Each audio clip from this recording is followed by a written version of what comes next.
నియోజకవర్గంలో బాణాపురం గ్రామంలో ఏదైతే 10 సంవత్సరాల యొక్క మైనర్ బాలిక మీద ఒక అఘాయిత్యానికి మరి కూటమి ప్రభుత్వంలో భాగస్వామిగా ఉన్నటువంటి జనసేన కార్యకర్త చేశాడో దాన్ని ముక్తకంఠంతో ఖండిస్తూ ఉన్నాం.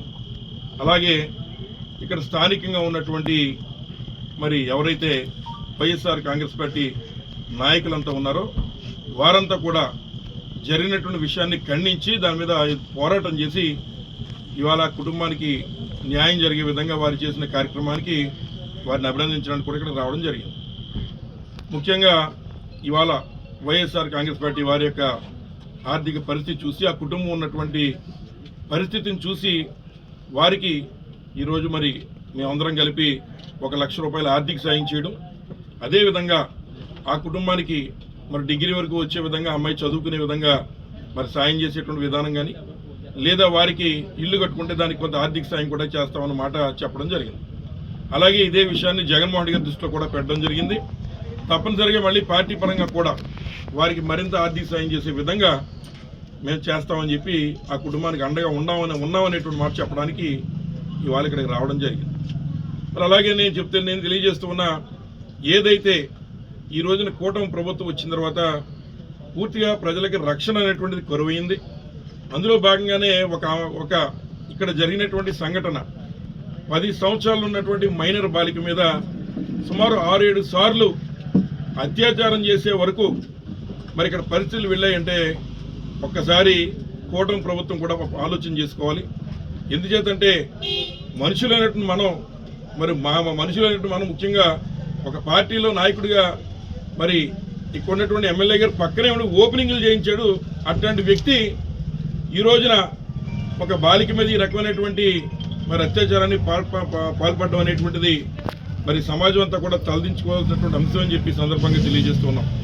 అలాగే వాస్తవంగా ఇప్పుడు ఏదైతే ఆడలేక మధ్యలో తెరవన్న చందంగా మరి వైఎస్ఆర్ కాంగ్రెస్ పార్టీ శ్రేణులు ముఖ్యంగా సతీష్ గారు కానీ లేదా బాలకృష్ణ గారు లేదా మరి మునుకుమార్ గారు ఎవరైతే బాధితులు ఉన్నారో వారు ఇక్కడ స్థానికంగా పోలీస్ స్టేషన్కి వెళితే కనీసం కేసు తీసుకున్న పరిస్థితి ఇవాళ ఆంధ్ర రాష్ట్రంలో ఉంది. మరి వాళ్ళు మళ్ళీ అక్కడి నుంచి ఎస్పీ గారి ఆఫీస్కి తీసుకెళ్తేనే కానీ ఇవాళ కేసు కూడా పెట్టినటువంటి పరిస్థితి ఇవాళ ఆంధ్ర రాష్ట్రంలో ఉందని చెప్పి సందర్భంగా తెలియజేస్తున్నాం.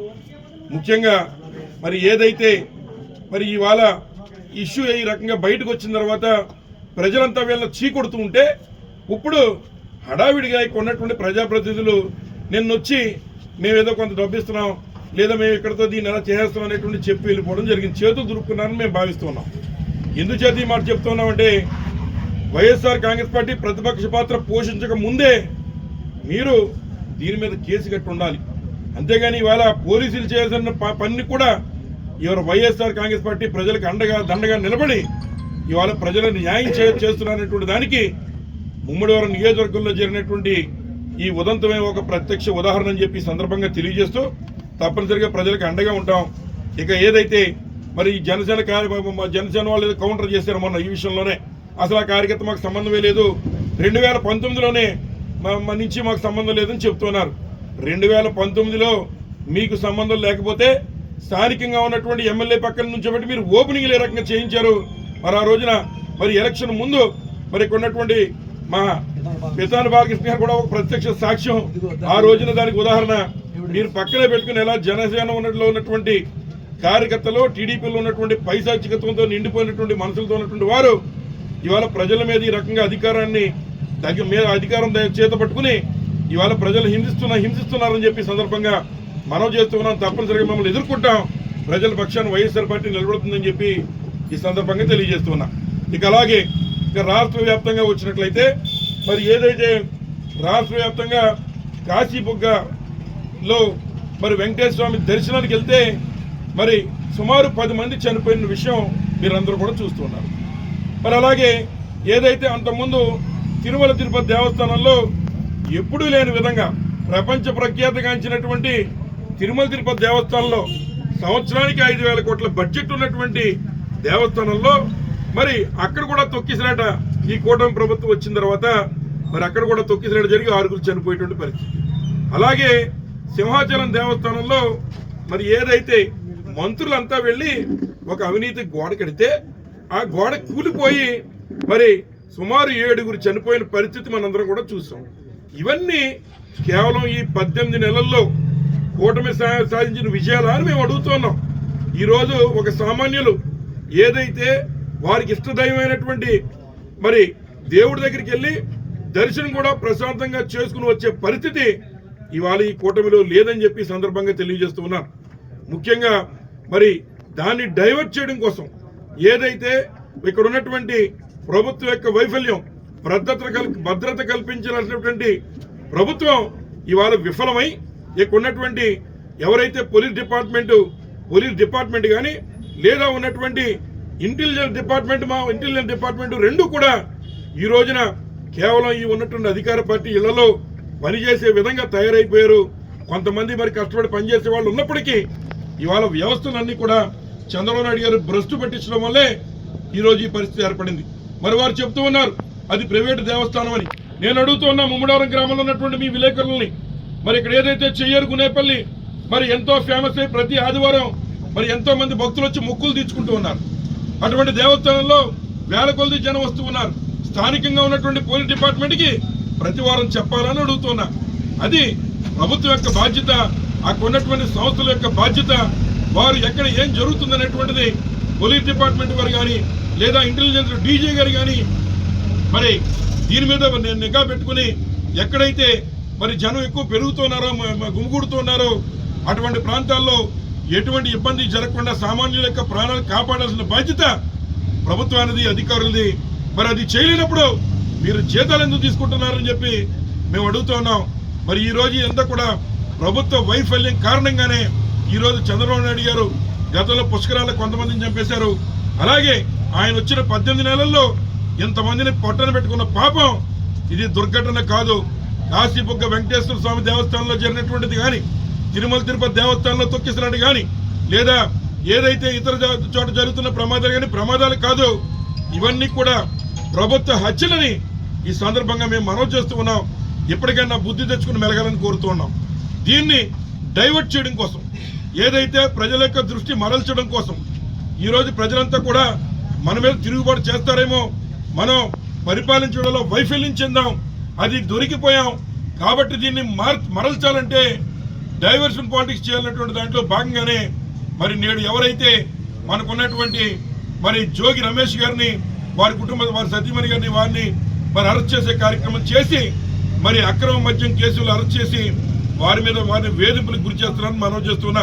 నేను అడుగుతున్నా, ఈ రాష్ట్రంలో నారా చంద్రబాబు నాయుడు గారు ముఖ్యమంత్రి, ఆయన ఓ మాట చెప్పారు, ఎవరైనా ఎక్కడైనా బెల్ట్ షాప్ పెడితే నేను బెల్ట్ తీసేస్తాననే మాట చెప్పినటువంటి నారా చంద్రబాబు నాయుడు గారు ఇవాళ ఆయన కంట్రోల్లో ఉన్నటువంటి డిపార్ట్మెంట్ అంతా కూడా ఉండగా ఈరోజు ఈ రాష్ట్రంలో ఎవరైతే అది అనధికార పార్టీ అంటే అపోజిషన్ పార్టీలో ఉన్నటువంటి ఒక మాజీ మంత్రి నిజంగా ఒక 5 మరి కుటీర పరిశ్రమల్లో మరి లిక్కర్ ఫ్యాక్టరీలు, నకిలీ మద్యం ఫ్యాక్టరీలు పెట్టి 18 నెలలుగా మద్యం అమ్మేస్తుంటే మీరు గుడ్డిగుర్రం పళ్ళు తోముతున్నారు ఈ రాష్ట్ర ముఖ్యమంత్రి.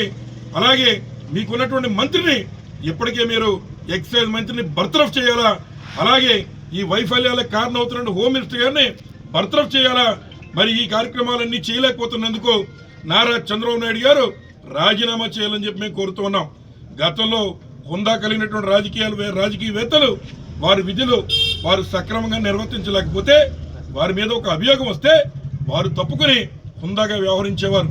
ఇవాళ పూర్తిగా మరి సిగ్గుమాలినటువంటి ముఖ్యమంత్రిగా నారా చంద్రబాబు నాయుడు గారు ఈరోజు ఏదైతే మరి సుమారు 5 కుటీర పరిశ్రమలను ఏర్పాటు చేసి అక్రమ మద్యం, బెల్ట్ షాప్ అయితే వేరు కానీ అక్రమ మద్యం డిస్టిలరీలు పెట్టి 5 జిల్లాల్లో ఇబ్రాహీంపట్నంలో, పాలకొల్లో, అమలాపురంలో ఇట్లా మరి సంపద సృష్టిస్తాననే విధంగా ఎమ్మెల్యేలందరినీ కూడా ఇవాళ మద్యం వ్యాపారస్తులుగా తయారు చేసేసి రాష్ట్రాన్ని మధ్యాంధ్రప్రదేశ్గా నారా చంద్రబాబు నాయుడు గారు పెట్టి చేసేస్తూ ఉంటే దానికి మీరు అరెస్ట్ చేయవలసినటువంటిది జోగి రమేష్ గారిని కాదు, మీకున్న అసమర్థ మంత్రిని బర్తరఫ్ చేసి నువ్వు రాజీనామా చేసి ఇంటికి వెళ్ళాలి నారా చంద్రబాబు నాయుడు అని చెప్పి సందర్భంగా నారా చంద్రబాబు నాయుడు గారు అని చెప్పి ఈ సందర్భంగా మేము మనవి చేస్తూ ఉన్నాం. మరి కేవలం ఈ విషయాలే కాదు, వచ్చినటువంటి 18 నెలల్లో ప్రజలకి రక్షణ కల్పించడంలో కానీ లేదా డిపార్ట్మెంట్ని కంట్రోల్ చేయడంలో కానీ ఇవాళ అధికారుల్ని కంట్రోల్ చేసి వారి చేత పనులు చేయించడంలో కానీ పూర్తిగా అవినీతిమయంలో ఈ రాష్ట్రం మగ్గిపోతుందని చెప్పి సందర్భంగా తెలియజేస్తున్న ప్రజలందరికీ అండగా దండగా ఉండడానికి వైఎస్ఆర్ కాంగ్రెస్ పార్టీ ప్రజల పక్షాన పోరాటం చేస్తుంది.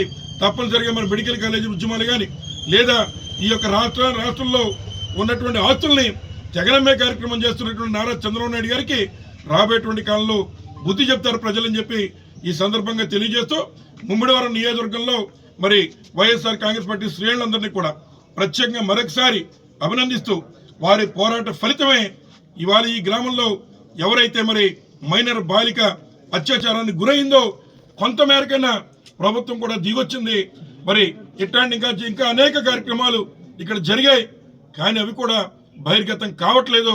ఇవాళ ఈ రాష్ట్ర ప్రజానీకం అంతా కూడా ఈ యొక్క కూటమి ప్రభుత్వం మరి యొక్క కబంధ హస్తాల్లో కీచకుల యొక్క ఇదిలో నలిగిపోతున్నారని చెప్పి సందర్భంగా తెలియజేస్తూ వాస్తవంగా నారా చంద్రబాబు గారి యొక్క ప్రభుత్వంలో ఒకవైపున మన మహిళలు ఈరోజు ప్రపంచవ్యాప్తంగా క్రికెట్ మరి ఈ రోజున వన్డే మ్యాచ్ల్లో మరి వారి యొక్క ప్రతిభ చూపించి గర్వకారణంగా చెప్పుకునే పరిస్థితిలో ఉంటే ఆంధ్ర రాష్ట్రంలో మాత్రం ఈ రకంగా జనసేన లేదా ఈ కూటమి ప్రభుత్వంలో కీచకుల యొక్క చేతుల్లో ఇట్లాంటి మరి మైనర్ బాలికలు ఇవాళ వారిని చిదివేస్తున్నారని చెప్పి ఈ సందర్భంగా తెలియజేస్తూ దీనికి తగినటువంటి మూల్యం ఈ యొక్క కూటమి ప్రభుత్వం చెల్లించుకోక తప్పదని మనవి చేస్తూ ఏదైతే నేను వచ్చిన మంత్రి గారు ఇంకా ఉన్న పెద్దలు వచ్చారు వారు ఒకవైపున చేస్తూనే మా మీద అక్కసులు ఇచ్చేస్తున్నారు.